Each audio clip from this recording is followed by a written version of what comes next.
Student, कैसे हैं आप लोग। स्वागत है आपका आपके अपने परिवार पीएम टेक साइंस में। आज के इस वीडियो में हम लोग आवेश एवं स्थिर वैद्युतिक के क्वेश्चन सॉल्व करेंगे जो आपके आने वाले किसी भी टेक्निकल एग्जाम के लिए बहुत ही महत्वपूर्ण होंगे। तो आइए हम लोग स्टार्ट करते हैं। और स्टार्ट करने से पहले आप वीडियो को ज़्यादा से ज़्यादा शेयर कर दीजिए ताकि ज़्यादा से ज़्यादा लोग जुड़ जाएं। और आप वीडियो पर कमेंट करना ना भूलें। जो भी क्वेश्चन आपसे पूछा जाता है उसमें कमेंट करके जरूर बताएं ताकि इससे एक आइडिया लग जाता है कि आप कितना क्वेश्चन सॉल्व कर चुके हैं और कहां तक आप देख चुके हैं। ठीक है, तो आइए हम लोग स्टार्ट करते हैं। यहां पर पहला क्वेश्चन है कि स्थिर विद्युत चार्ज वाले क्षेत्र में होता है। स्थिर विद्युत चार्ज वाले क्षेत्र में होता है। यहाँ पर स्थिर विद्युत चार्ज वाले क्षेत्र में होता है। तो स्थिर विद्युत चार्ज वाले क्षेत्र में क्या होता है? तो विद्युत क्षेत्र क्या होता है? विद्युत क्षेत्र, इलेक्ट्रिक फील्ड। क्या होता है? इलेक्ट्रिक फील्ड, विद्युत क्षेत्र होता है। ठीक है, नेक्स्ट क्वेश्चन। धनात्मक विद्युत से आवेशित होने वाले आयनों को क्या कहते हैं? धनात्मक विद्युत से आवेशित होने वाले आयनों को क्या कहते हैं? आयनों को क्या कहते हैं? धनात्मक विद्युत से आवेशित होने वाले आयनों को क्या कहते हैं? तो धनात्मक विद्युत से जो आवेशित होगा उस आयन को हम लोग कहते हैं धनायन। क्या कहते हैं? आयन को धनायन कहते हैं। और जो ऋणात्मक विद्युत से आवेशित होता है उस आयन को हम ऋणायन कहते हैं। ठीक है, और जिस पर कोई चार्ज नहीं होगा वो क्या होता है? उदासीन होता है। तो यहां पर कौन सा करेक्ट ऑप्शन हो जाएगा आपका? बी। Next question. हाथ से हाथ में प्रवाहित होने वाला करंट कहलाता है। हाथ से हाथ, hand to hand flow current जो होता है वह क्या कहलाता है? तो वह आपका क्या कहलाता है? आप कमेंट करके बताइए। जल्दी से इसके क्वेश्चन का आंसर दीजिए। कमेंट कीजिए कि हाथ से हाथ में प्रवाहित होने वाले करंट को क्या कहते हैं। तो यहाँ पर क्या होता है कि जब हाथ से हाथ में करंट प्रवाहित होता है तो टच यानी स्पर्श विभव कहलाता है। क्या कहलाता है? स्पर्श विभव कहलाता है। Next question. किसी अनावेशित पिंड को निम्नलिखित में से किस माध्यम से आवेशित नहीं किया जा सकता है? किस माध्यम से आवेशित नहीं किया जा सकता है? किसी अनावेशित, ठीक है, अनावेशित जो चार्ज न हो पिंड को निम्नलिखित में से किस माध्यम से आवेशित नहीं किया जा सकता है? किस माध्यम से आवेशित नहीं किया जा सकता है? तो अपने अक्ष पर घूर्णन करके, अपने अक्ष पर घूर्णन करके आवेशित नहीं किया जा सकता है। ठीक है, नेक्स्ट क्वेश्चन। बिजली की गति है, बिजली की गति होती है, बिजली की गति कितनी होती है? कमेंट करके जरूर बताइए। ठीक है, और बिजली की गति लगभग प्रकाश के वेग के बराबर होता है। तो आप कमेंट करके बताइए कि बिजली की गति लगभग कितनी होती है। Next question. एक सेकेंड के लिए प्रवाहित एक एम्पियर धारा को, एक एम्पियर धारा को एक कहा जाता है। क्या कहा जाता है? एक एम्पियर धारा को कहा जाता है। एक कूलाम के लिए प्रवाहित एक एम्पियर धारा को कहा जाता है कूलाम, एम्पियर, ओम, वोल्ट। क्या कहा जाता है? यहां पर एक सेकेंड के लिए प्रवाहित एक एम्पियर की धारा को, एक सेकेंड के लिए प्रवाहित एक एम्पियर की धारा को क्या कहते हैं? कूलाम कहते हैं। क्योंकि Q इक्वल टू क्या होता है? I T. तो एक एम्पियर की धारा, आई इक्वल टू कितना? एक एम्पियर की धारा एक सेकेंड तक, टी इक्वल टू कितना हो जाएगा? 1। तो यहाँ पर Q का मान कितना होगा? एक कूलाम, यानी वह क्या होता है? एक कूलाम किसके बराबर होगा? एक कूलाम के बराबर होगा। नेक्स्ट, अगर यहां पर निकालना चाहें एम्पियर के लिए तो I इक्वल टू क्या हो जाएगा? Q by T. तो एक कूलाम के आवेश को एक सेकेंड तक प्रवाहित किया जाता है। तब ओम के लिए लिखा जाएगा तो R इक्वल टू होता है V अपान में I। यदि वोल्टेज 1 हो और करंट क्या हो? 1 हो, तो दोनों का रेशियो किसके बराबर होगा? एक ओम के बराबर होगा। Next question. Q विद्युत की मात्रा जानने का सूत्र क्या है? Q विद्युत की मात्रा जानने का सूत्र क्या है? तो Q इक्वल टू क्या होता है? I into T. क्या होता है? I इंटू टी, धारा इंटू समय। धारा इंटू समय। तो यहाँ पर क्या हो जाएगा? ऑप्शन नंबर सी, धारा इंटू समय। 11 नंबर क्वेश्चन का करेक्ट आंसर आपका क्या हो जाएगा? सी। नेक्स्ट क्वेश्चन, 1 मिनट में 10 एम्पियर का करंट प्रवाहित करने वाले एक सर्किट से होकर कितने कूलाम चार्ज प्रवाहित होता है? कितने कूलाम चार्ज प्रवाहित होता है? कितने कूलाम चार्ज प्रवाहित होता है? तो यहाँ पर टी का मान कितना दिया है? 1 मिनट। टी इक्वल टू कितना दिया है? 1 मिनट। तो इसको सेकंड में बदलेंगे तो ये कितना हो जाएगा? 60 सेकंड। 10 एम्पियर का करंट है तो I इक्वल टू कितना हो जाएगा? 10 एम्पियर। और Q equal to I T. Q का I का मान है 10 और T का मान है 60। तो ये कितना हो जाएगा? 600 कूलाम। तो आपका कौन सा ऑप्शन करेक्ट हो जाएगा? E। नेक्स्ट क्वेश्चन, विद्युत आवेश की एसआई मात्रक क्या है? विद्युत आवेश की एसआई मात्रक क्या है? विद्युत आवेश की एसआई मात्रक क्या है? तो विद्युत आवेश का एसआई मात्रक क्या होता है? कूलाम। विद्युत आवेश का एसआई मात्रक क्या होता है? कूलाम। एम्पियर किसका मात्रक होता है? करंट के लिए। एम्पियर किसका मात्रक होता है? करंट के लिए। वाट आपका शक्ति के लिए होता है। पावर का यूनिट होता है पावर का यूनिट होता है वाट। और बोल्ट होता है पोटेंशियल का या विभवांतर या ईएमएफ पोटेंशियल। यहाँ पर पोटेंशियल का होता है या वोल्टेज का या ईएमएफ का मात्रक क्या होता है? वोल्ट। नेक्स्ट क्वेश्चन, आवेश की वह छोटी से छोटी मात्रा, आवेश की वह छोटी से छोटी मात्रा जिसका अस्तित्व है वह द्वारा वाहित होता है। वह द्वारा वाहित होता है किसके द्वारा? तो आवेश की जो छोटी से छोटी मात्रा है वह इलेक्ट्रॉन के द्वारा, क्योंकि इलेक्ट्रॉन के यानी आवेश के प्रवाह दर को ही धारा कहते हैं। और जब किसी चालक में विद्युत धारा का प्रवाह होता है तो वह इलेक्ट्रॉन के कारण ही होता है। जिसमें फ्री इलेक्ट्रॉनों की संख्या ज्यादा होती है वह उतना ही बेहतर चालक माना जाता है। तो उसमें धारा प्रवाह के लिए जिम्मेदार आपका कौन होता है? Electron. Next question, 1 ampere hour इनमें से किसके बराबर है? 1 एम्पियर आवर किसके बराबर है? तो 1 एम्पियर आवर जो है किसके बराबर होगा?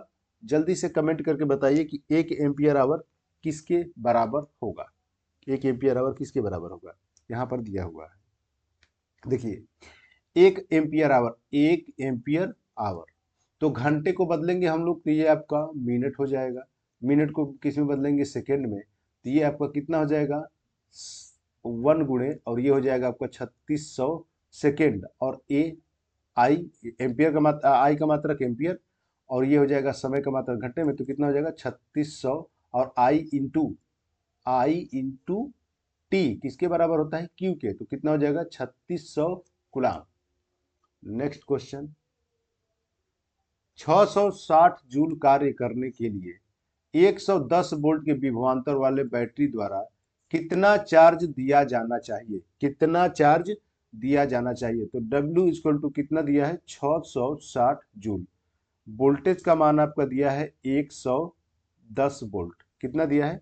110 वोल्ट। तो बैटरी द्वारा कितना चार्ज दिया जाना चाहिए? बैटरी द्वारा कितना चार्ज दिया जाना चाहिए यानी आवेश कितना होना चाहिए? तो विभवांतर V इक्वल टू क्या होता है? W अपन में Q। ठीक है, Q का मान निकालेंगे, यहाँ W अपन में V। W का मान कितना दिया है? 660 और इसका मान दिया है 110। ये कैंसिल हो जाएगा तो Q का मान कितना आ जाएगा? 6 कूलाम। तो यहाँ पर कौन सा ऑप्शन हो जाएगा आपका? बी करेक्ट आंसर होगा।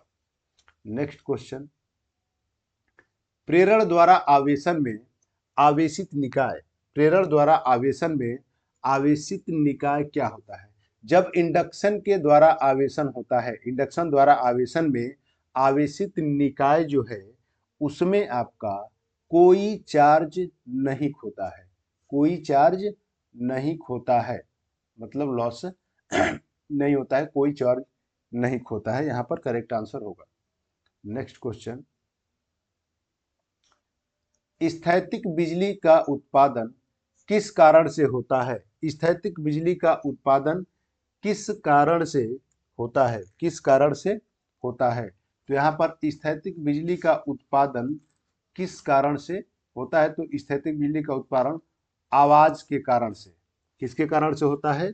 आवाज के कारण से होता है। यह उत्पादन, स्थैतिक बिजली का उत्पादन घर्षण के कारण होता है, ठीक है। और स्थिर विद्युत का जो प्रभाव है, ये लगभग आपका यूनान के एक वैज्ञानिक थे जिन्होंने, थेल्स उनका नाम था, उन्होंने इसको सुझाव दिया था इस पे। तो ये आपका क्या हो जाएगा, ये स्थैतिक बिजली का उत्पादन किस कारण से होता है? तो आवाज के कारण। जो भी डाउट हो आप कमेंट करके जरूर बताएंगे। लास्ट सॉरी, कांच की छड़ को, कांच की छड़ को जब सिल्क के कपड़े से रगड़ा जाता है तब किस किस्म की विद्युत पैदा होती है? तब किस किस्म की विद्युत पैदा होती है? तो जब कांच की छड़ को सिल्क पे के कपड़े पर रगड़ा जाता है तब किस किस्म की विद्युत पैदा होती है? तो आपका स्थैतिक होता है। किसमें कैसा होता है? तो स्थैतिक विद्युत होता है, स्टैटिक इलेक्ट्रिक होगा। यदि अगर पेन को अपने बाल से रगड़ा जाए, सर में रगड़ा जाए, तो कौन सा स्थिति होगा? और आपको बताना है कि अस्थाई, अस्थाई आवेश या अस्थाई आवेश है। कौन सा आवेश बनेगा? आपको कमेंट बॉक्स में कमेंट करके बताइए कि अस्थाई आवेश होगा या अस्थाई आवेश होगा, और किस चार्ज को एक स्थान से दूसरे स्थान तक ले जा सकते हैं, ये आप कमेंट बॉक्स में कमेंट करके जरूर बताइए।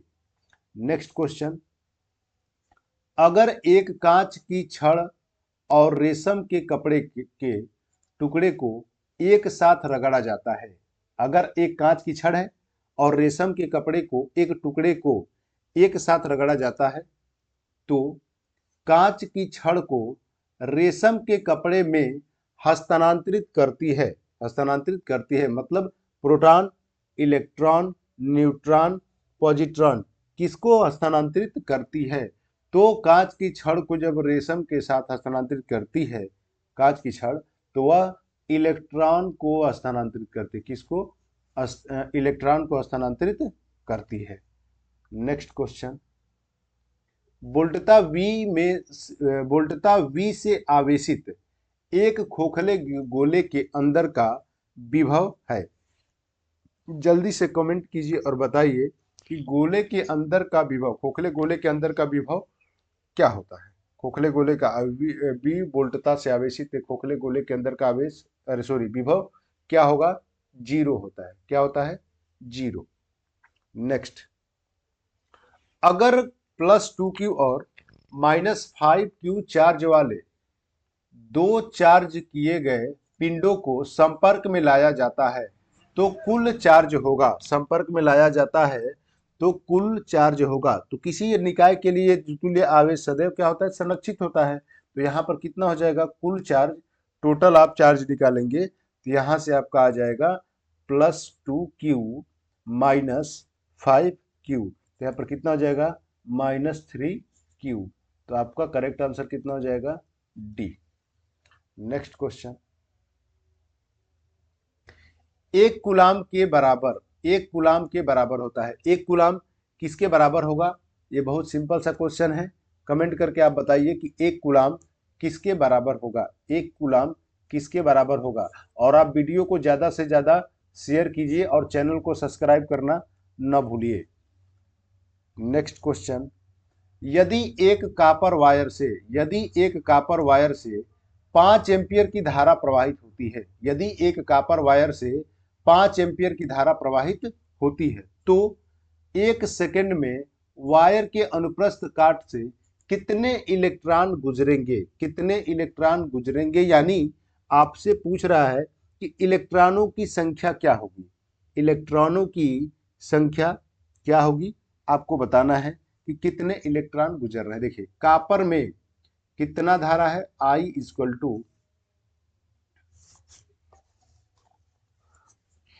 आई इजक्वल टू 5 एम्पियर धारा। तो 1 सेकेंड में टी का मान कितना दिया है, 1 सेकेंड में वायर के अनुप्रस्थ काट से क्षेत्रफल, इलेक्ट्रॉन की संख्या, n का मान आपको बताना है कि कितना होगा। ठीक है, तो यहाँ पर आप जानते हैं कि इलेक्ट्रॉन का जो आवेश होता है वो -1.6 गुणे 10 का पावर -19 होता है। बेसिकली आप 1.6 गुणे 10 का पावर -19 लिया जाता है। अब यहाँ पर एक सूत्र होता है I इजक्वल टू Q/T, और चूंकि आप जानते हैं कि Q is equal to NeV formula होता है, जिसमें N इलेक्ट्रॉनों की संख्या और E चार्ज होता है इलेक्ट्रॉन का। तो यहाँ से तिरिय गुणा करेंगे, यहाँ पर IT इजक्वल टू, और Q के स्थान पर हम रख देते हैं Ne, N का मान निकालना है तो IT अपन में कितना हो जाएगा E, यहाँ पर N बराबर।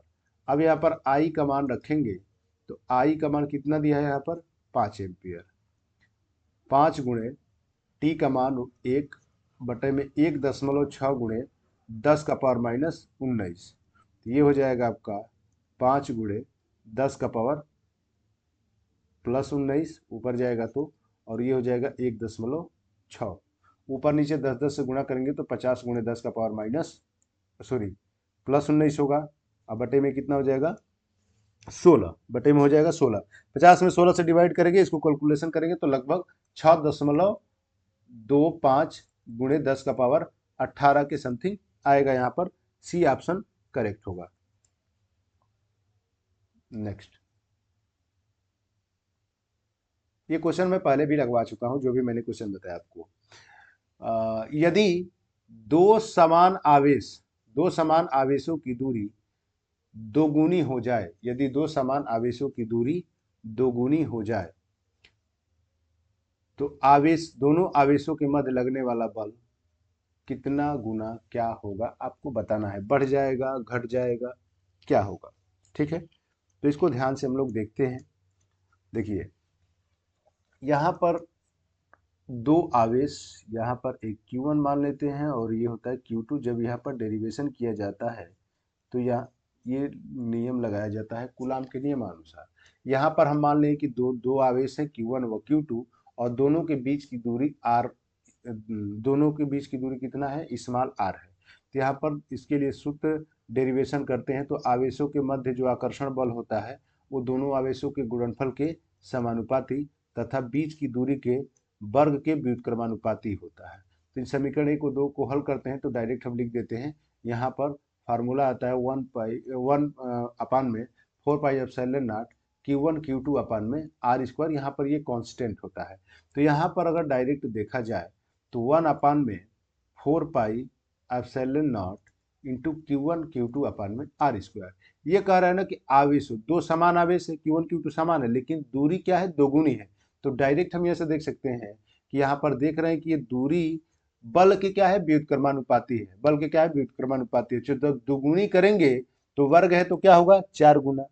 वर्ग करेंगे तो क्या होगा, ये 4 गुना होगा। ठीक है, और व्युत्क्रमानुपाती है तो अगर उसका दूरी बढ़ेगी, उसकी दूरी बढ़ेगी तो इसका बल का मान क्या होगा, घटेगा। तो 4 गुना बढ़ाएंगे तो 4 गुने के हिसाब से क्या हो जाएगा, घट जाएगा। तो 4 गुना क्या हो जाएगा, ये डी ऑप्शन व्युत्क्रमानुपाती है तो क्या होगा, घटेगा।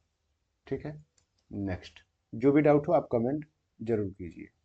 नेक्स्ट क्वेश्चन है कि विद्युत आवेशों के बीच बल हेतु कूलाम का नियम से सर्वाधिक समान है। जो विद्युत आवेश के बीच बल हेतु कूलाम का नियम है वो किससे संबंधित, न्यूटन के गति नियम से, ऊर्जा संरक्षण के नियम से, गॉस प्रमेय, न्यूटन का गुरुत्व का नियम, वाल्स का आदर्श गैसों का नियम, किससे संबंधित है, किससे संबंधित है, जल्दी कमेंट कीजिए और बताइए किससे संबंधित है। देखिए, जिस प्रकार अभी आपको मैंने बताया कि Q1 Q2 के बीच r दूरी होता है, उसी प्रकार दो पिंडों के बीच की दूरी क्या, M2 और M1 के बीच क्या मान लेते हैं हम लोग, r। तो गुरुत्वाकर्षण के नियमानुसार न्यूटन के गुरुत्व नियम इसमें आंसर होगा। तो यहाँ पर देख लेते हैं, F इक्वल टू सूत्र होता है G equal to M1 M2 अपान में r²। ठीक है, M1 M2 अपान में r² होता है। और यहाँ पर भी F equal to 1/4πε0 Q1 Q2 अपान में r²। तो सेम मिलता जुलता है। यहाँ पर भी दोनों के आवेशों के दोनों के द्रव्यमानों के गुणनफल के समानुपाती होता है, दोनों आवेशों के गुणनफल के समानुपाती होते हैं। बीच की दूरी के वर्ग के व्युत्क्रमानुपाती, ये भी बीच की दूरी के वर्ग के व्युत्क्रमानुपाती होता है। दोनों लगभग सेम है। यहाँ पर जी सार्वत्रिक गुरुत्वाकर्षण नियतांक होता है, यहाँ पर 1/4 पाई एप्सिलॉन नॉट नियतांक होता है। तो यहाँ पर जी का कैपिटल जी का मान होता है 6.67 × 10⁻11 न्यूटन मीटर स्क्वायर अपान में केजी स्क्वायर, ये इसका मान होता है। ठीक है, तो यहाँ पर कौन सा ऑप्शन हो जाएगा आपको करेक्ट? डी। नेक्स्ट क्वेश्चन, एक बिंदु आवेश के विद्युत क्षेत्र में एक बिंदु पर विद्युत क्षेत्र ई की गणना उपयोग करके की जा सकती है। ई की गणना उपयोग करके की जा सकती है, तो किसके द्वारा की जा सकती है? कूलाम के नियम से। किसके द्वारा की जा सकती है? कूलाम के नियम से की जा सकती है। नेक्स्ट, जब कोई विद्युत आवेश बल का अनुभव करता है तो एक होता है। जब कोई विद्युत आवेश बल का अनुभव करता है तो एक होता है। क्या होता है? तो वह विद्युत क्षेत्र होता है। क्या होता है? इलेक्ट्रिक फील्ड, विद्युत क्षेत्र होता है। विद्युत क्षेत्र और चुंबकीय क्षेत्र दोनों क्या है? कौन सी राशि है? कमेंट करके बताइए, अदिश राशि है या सदिश राशि है। नेक्स्ट क्वेश्चन, कूलाम बल तथा गुरुत्वाकर्षण बल समान का पालन करते हैं। कूलाम बल तथा गुरुत्वाकर्षण बल समान का पालन करते हैं, तो किसके पालन करते हैं? तो व्युत्क्रम वर्ग का नियम, क्योंकि Q1 Q2 चेंज हो जाता है और गुरुत्वाकर्षण बल में M1 M2 चेंज हो जाएगा, बट दोनों के बीच की दूरी क्या है? सेम रहता है। वो भी इसमें भी हम R लेते हैं, R², इसमें भी R² होता है। दोनों आवेश के बीच की दूरी, गुरुत्वाकर्षण में दोनों पिंडों के बीच की दूरी। ठीक है, तो व्युत्क्रम वर्ग का नियम। और यहाँ पर एम्पियर का नियम, किरचॉफ का नियम, ओम के नियम जानते ही हैं, V = IR। किरचॉफ के नियम दो होते हैं, एक होता है केसीएल, दूसरा होता है केवीएल। केसीएल किरचॉफ करंट ला, केवीएल किरचॉफ वोल्टेज ला। और एम्पियर नियम क्या होता है? कमेंट करके बताइए। नेक्स्ट क्वेश्चन, आवेशों के मध्य आकर्षण या अपकर्षण या प्रतिकर्षण, ठीक है, का बल किस प्रकार निर्भर करता है? समझने के लिए ऐसे समझिए कि जैसे हमने फार्मूला लिखा कि F = Q1 Q2 अपान में R², Q1 Q2 अपान में R²। तो आकर्षण बल दूरी जैसे बढ़ता जाता है, आवेशों के बीच की अगर दूरी बढ़ाएंगे तो बल का मान क्या होता है? घटता है। बल का मान घटेगा, और जैसे पास पास आएंगे तो आकर्षण बल क्या होता है? बढ़ता है। तो यानी आवेशों के गुणनफल के समानुपाती होता है, और यहाँ पर B आवेशों के मध्य दूरी के वर्ग के व्युत्क्रमानुपाती भी होता है। इसलिए इसका करेक्ट आंसर आपका कौन सा होगा? करेक्ट आंसर आपका A और B दोनों होंगे, क्योंकि यहाँ पर गुणनफल भी होगा, आवेशों की मध्य की दूरी का वर्ग भी लिख सकता था आगे। ठीक है, तो A और B दोनों करेक्ट होंगे, यानी ई ऑप्शन आपका परफेक्ट आंसर होगा। नेक्स्ट,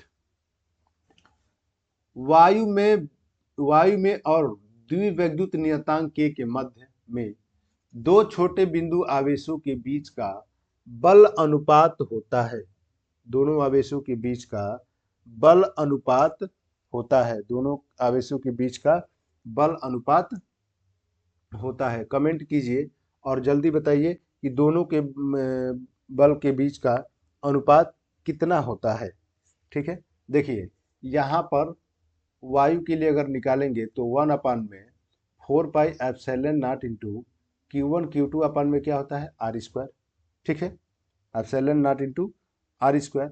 अब यहाँ पर माध्यम क्या है? वायु है, और दूसरा माध्यम क्या है? द्विविद्युत माध्यम है। तो हवा के लिए क्या होता है? हवा के लिए क्या होता है? 1। हवा के लिए क्या होता है? 1 होता है।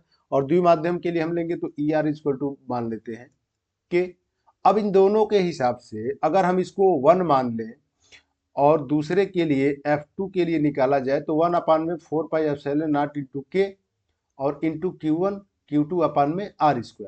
यहाँ पर 1 रखेंगे, कोई परिवर्तन नहीं होगा, दोनों में डिवाइड करेंगे तो F1 अपान में क्या हो जाएगा F2, और ये दोनों कैंसिल हो जाएंगे। यहाँ पर ये दोनों क्या हो जाएंगे, कैंसिल आउट हो जाएंगे, दोनों कैंसिल आउट हो जाएंगे।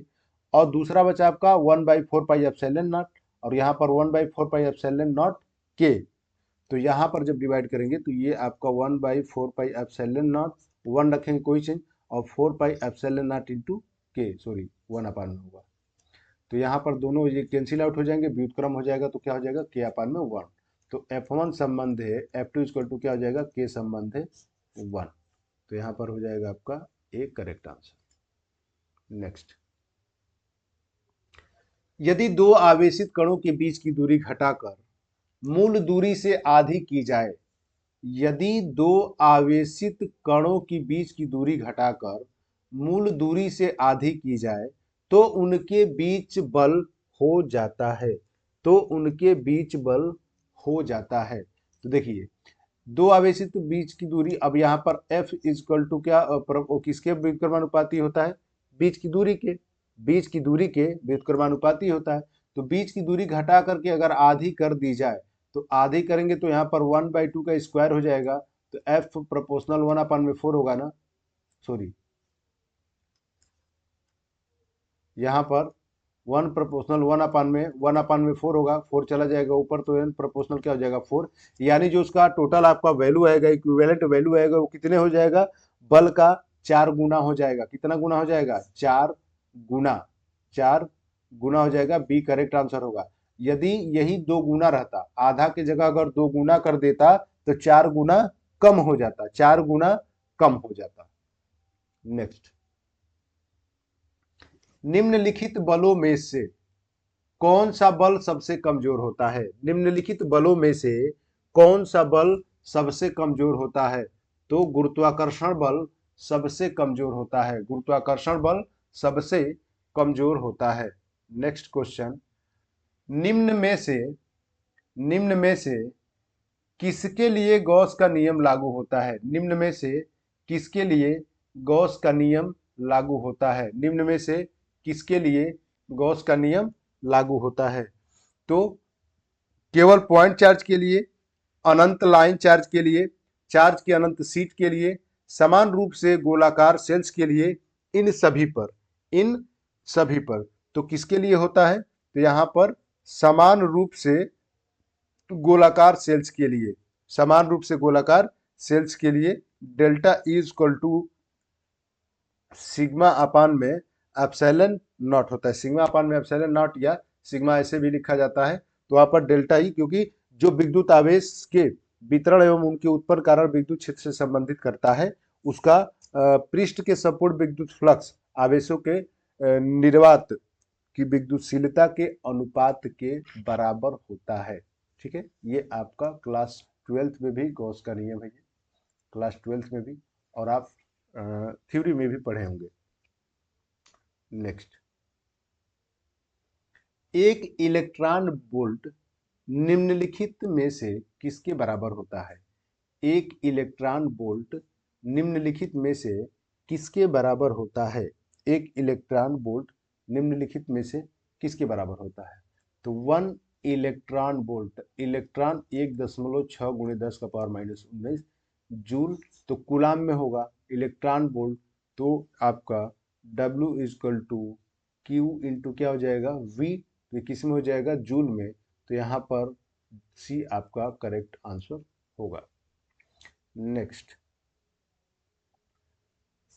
निम्नलिखित में से कौन सा विकिरण विद्युत क्षेत्र द्वारा प्रतिस्थापित किया जा सकता है, निम्नलिखित में से कौन सा विकिरण विद्युत क्षेत्र द्वारा प्रतिस्थापित किया जा सकता है, किया जा सकता है, तो कौन सा विद्युत क्षेत्र प्रतिस्थापित किया जा सकता है, अल्फा कण।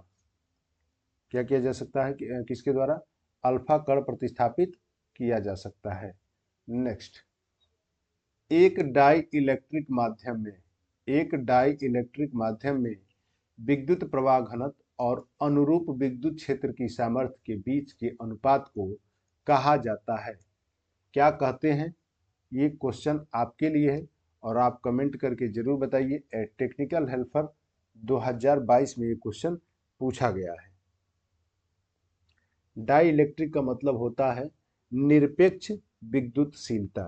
ठीक है, निरपेक्ष विद्युतशीलता। कमेंट करके जरूर बताएं। 38 नंबर दिया है कि एक वस्तु की प्रति इकाई लंबाई पर कुल आवेश होता है। एक वस्तु की प्रति इकाई लंबाई पर प्रति इकाई लंबाई पर कुल आवेश होता है। कुल आवेश होता है। तो आपका जो टोटल चार्ज होता है वो रैखिक आवेश घनत्व के बराबर होता है, लीनियर चार्ज डेंसिटी के इक्वल होता है। नेक्स्ट, आवेश की विद्युत क्षेत्र प्रबलता। आवेश की विद्युत क्षेत्र प्रबलता क्या होती है?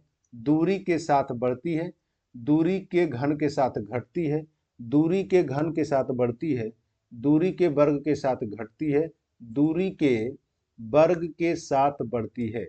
तो इस पांचों में से कौन सा आपका करेक्ट आंसर होगा? कमेंट करके बताइए। दूरी के साथ बढ़ती है, दूरी के साथ बढ़ती है कि दूरी के वर्ग के साथ बढ़ती है। आवेश की प्रबलता, आवेश की प्रबलता क्या होता है? बढ़ता है, घटता है, क्या होता है? F is equal to 4πε0 Q1 Q2 अपान में आर स्क्वायर। तो ये बढ़ेगा तो ये क्या हो जाएगा? घटेगा। ठीक है, और ये क्या होता है? वर्ग होता है। तो दूरी के वर्ग के इसके साथ क्या होती है? घटता है। नेक्स्ट, वायु में एक दूसरे से 30 सेंटीमीटर दूरी पर रखे दो छोटे आवेशित गोले क्रमशः 2 × 10⁻⁷, 3 × 10⁻⁷ आवेश, तो इनके बीच बल कितना होगा? इनके बीच बल कितना होगा? आपको बताना है कि इनके बीच बल कितना होगा। आपको 30 सेकेंड, 1 मिनट का समय है। आप जल्दी से इसको सॉल्व कीजिए और बताइए कि अभी इस फार्मूले को मैंने बहुत बार लिख चुका हूँ अभी पीछे। तो आप जल्दी से इसको सॉल्व कीजिए और कमेंट मेंशन कीजिए कि इसका आंसर कितना आएगा।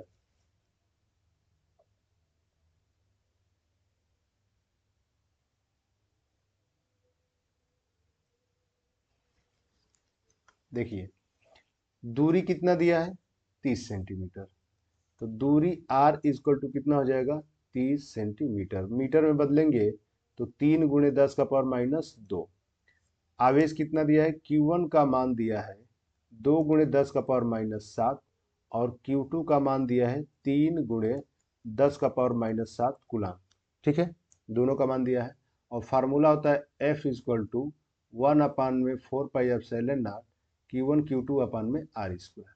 तो इसको हल करेंगे तो 1/4πε0 कांस्टेंट होता है और इसका मान होता है 9 × 10⁻9 इंटू Q1 का मान 2 × 10⁻⁷, Q2 का मान है 3 × 10⁻⁷, अपान में R का मान जब रखेंगे यहाँ पर 30, तो 30 का स्क्वायर हो जाएगा। तो 2 बार हम डायरेक्ट लिख देते हैं और यहाँ पर 10⁻⁴। ठीक है, तो ये हो जाएगा आपका 0। इसको सॉल्व कर लेते हैं। 9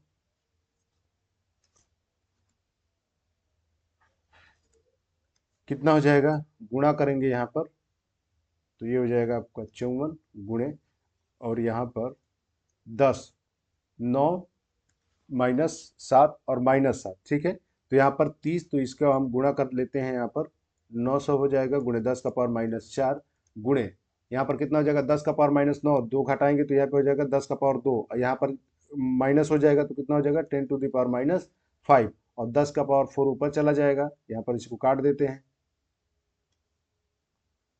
इसको तो आप हल कर सकते हैं, टाइम बढ़ रहा है। तो यहाँ पर कितना हो जाएगा? 10⁻4। बाकी इसको आपको हल कर लेना है। ठीक है, तो यहाँ पर कितना आ जाएगा? इसका टोटल हल करेंगे तो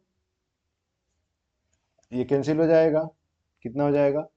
6 गुणे 10⁻⁻3। ठीक है, और इसका यूनिट क्या होता है? आकर्षण बल का यूनिट क्या होता है? इसमें सिंपल सा देखिए, दूरी अगर सेंटीमीटर में दिया है तो उसको हमको क्या मानना पड़ेगा? उसको मीटर में चेंज करना पड़ेगा। मीटर में चेंज करेंगे तो मीटर में चेंज करेंगे तो 30, तो यहाँ पर 10 का पावर -2 से गुणा करेंगे, वर्ग हो जाएगा। तो स्क्वायर रखेंगे तो 30 का वर्ग करेंगे तो 900 हो जाएगा, और 10⁻⁻2 को कितना हो जाएगा -4। इसको सॉल्व कर लेंगे तो ये कट जाएगा, 9×54, 6 × 10 का पावर माइनस कितना हो जाएगा, 3 आएगा। नेक्स्ट,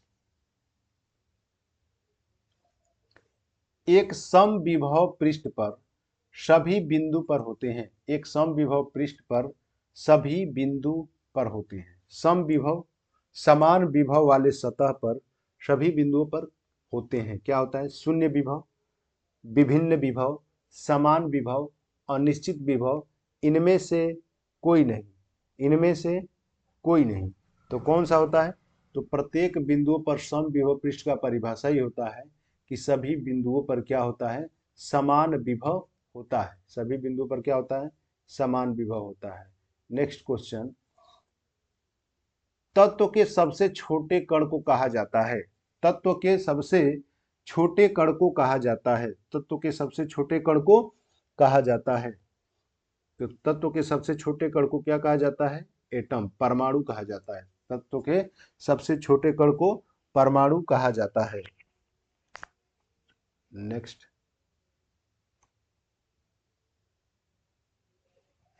किसी परमाणु के केंद्रक में क्या होता है? किसी परमाणु के केंद्रक में क्या होता है? परमाणु के केंद्रक में क्या होता है? और इलेक्ट्रॉन चारों तरफ चक्कर लगाता है। इलेक्ट्रॉन चारों तरफ चक्कर लगाता है। और परमाणु के केंद्र में क्या होता है? प्रोटॉन और न्यूट्रॉन। प्रोटॉन और न्यूट्रॉन केंद्रक में स्थित होते हैं और इलेक्ट्रॉन नाभिक के चारों ओर चक्कर लगाता है। तो यहाँ पर क्या हो जाएगा? प्रोटॉन और न्यूट्रॉन। प्रोटॉन व न्यूट्रॉन। नेक्स्ट क्वेश्चन, निम्नलिखित में से कौन सा एक परमाणु का सबसे हल्का कण है? निम्नलिखित में कौन सा एक परमाणु का सबसे हल्का कण है? कौन सा सबसे हल्का कण है? इसमें आप कमेंट करके बताइए। यूपीआरबीएनएल 2016 में पूछा गया क्वेश्चन है। कमेंट करके बताइए कि इसमें सबसे हल्का कण कौन सा है। एटॉमिक संरचना के अनुसार निम्न में से किसमें धनात्मक आवेश होता है? एटॉमिक संरचना के अनुसार निम्न में से किसमें धनात्मक आवेश होता है? तो प्रोटॉन में। किसमें होता है? प्रोटॉन में धनात्मक आवेश होता है 1.6 × 10 का पावर -19, और इलेक्ट्रॉन में -1.6 × 10 का पावर -19, और न्यूट्रॉन क्या होता है? उदासीन। नेक्स्ट,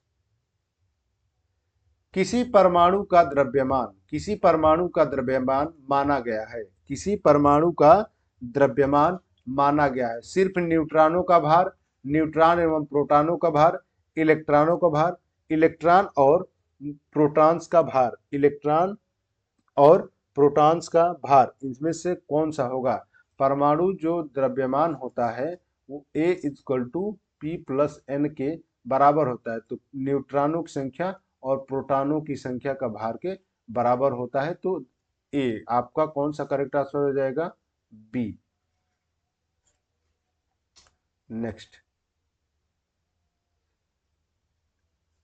न्यूट्रॉन पर आवेश होता है।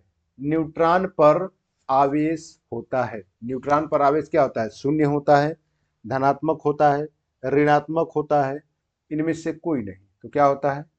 कोई चार्ज नहीं होता है। न्यूट्रॉन पर कोई चार्ज नहीं होता है। नेक्स्ट, विद्युत उदासीन परमाणुओं के बारे में इनमें से कौन सा सत्य है? विद्युत उदासीन परमाणुओं के बारे में, उदासीन परमाणुओं के बारे में कौन सा, इनमें से कौन सा जो कथन है लिखा गया है, जो ऑप्शन है, कौन सा सही होगा? इनमें फोटॉनों और इलेक्ट्रॉनों की संख्या के बराबर होती है। इनमें प्रोटॉनों और इलेक्ट्रॉनों की संख्या के बराबर होती है। इनमें न्यूट्रॉनों और इलेक्ट्रॉनों की संख्या बराबर होती है। इनमें प्रोटॉनों और न्यूट्रॉनों की संख्या बराबर होती है। तो कौन सा कथन सत्य होगा? इनमें प्रोटॉनों और इलेक्ट्रॉनों की संख्या क्या होती है? बराबर होती है। प्रोटॉनों और न्यूट्रॉनों की संख्या प्रोटॉनों और इलेक्ट्रॉनों की संख्या क्या होती है? बराबर होती है। परमाणु संख्या कहलाती है। ठीक है। नेक्स्ट, द्रव में उत्पन्न स्थैतिक आवेश रहता है। द्रव में उत्पन्न स्थैतिक आवेश रहता है। तो द्रव में उत्पन्न स्थैतिक आवेश द्रव के ऊपरी पृष्ठ पर रहता है, द्रव के ऊपरी पृष्ठ पर रहता है। और ये आपका लास्ट क्वेश्चन है, निम्न में से किसमें इलेक्ट्रॉन की अधिकता है? निम्न में से किसमें इलेक्ट्रॉन की अधिकता है, यानी किसमें इलेक्ट्रॉनों की जो संख्या है वो ज्यादा है? किसमें होगा? तो आपका ऋणात्मक वाले में होगा। ऋणात्मक चार्ज जो बॉडी होता है उसमें इलेक्ट्रॉनों की संख्या क्या होती है? ज्यादा होती है। और आपका जो धनात्मक सिरा होता है उसमें होल्स की संख्या ज्यादा होती है। तो यहाँ पर पॉजिटिव इलेक्ट्रॉन की संख्या निगेटिव, तो निगेटिव से पॉजिटिव की तरफ चलती है। और ये आपका लास्ट क्वेश्चन था। ठीक है, वीडियो आपको अच्छा लगा हो तो आप लाइक जरूर करें और चैनल को सब्सक्राइब करना न भूलें। ठीक है, चैनल को सब्सक्राइब करना न भूलें। Thanks for watching, take care, bye bye.